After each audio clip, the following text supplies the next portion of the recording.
बुधगावात भर दिवसा मित्रानेच केला मित्राचा चाकून फोकसून खून. हल्लेखोरात सांगली ग्रामीण पोलिसांनी अटक केली आहे. सांगली जिल्ह्यात खुनाचं सत्र सुरूच आहे. 12 तासात पुन्हा एक घटना घडली आहे. बुधगाव तालुका मिरज येथील झेंडा चौकात 3 जुलै रोजी सकाळी 8:30च्या सुमारास मित्राचा चाकून भोसकून खून झाल्याचा प्रकार उघडकीस आला.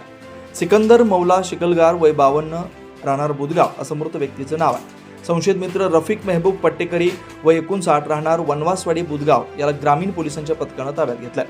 बुधवारी तारीख 2 रात्रीही देवराष्ट्रे तालुका कडेगाव इथं पूर्वीच्याच वादातून खून झाला.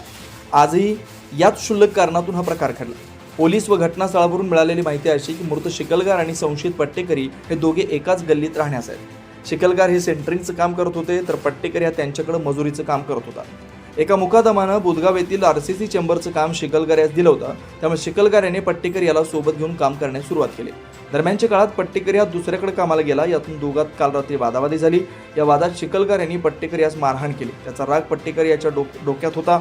सकाळी 8:30च्या सुमारास पट्टेकरी या धारदार चाकू घेऊन धुंद अवस्थेत झेंडा चौकात आला. त्या ठिकाणी उभ्या असणाऱ्या शिकलगार यांच्याशी त्याची वादावादी झाली. याच वादातून त्याने चाकून शिकलगार यास भोसकला. छातीवर वर्मी वार झाल्यानं शिकलगार हा रक्ताच्या थरोळ्यात रस्त्यावर पडला. त्या ठिकाणी पट्टेकरी चाकू घेऊन तसाच उभा होता.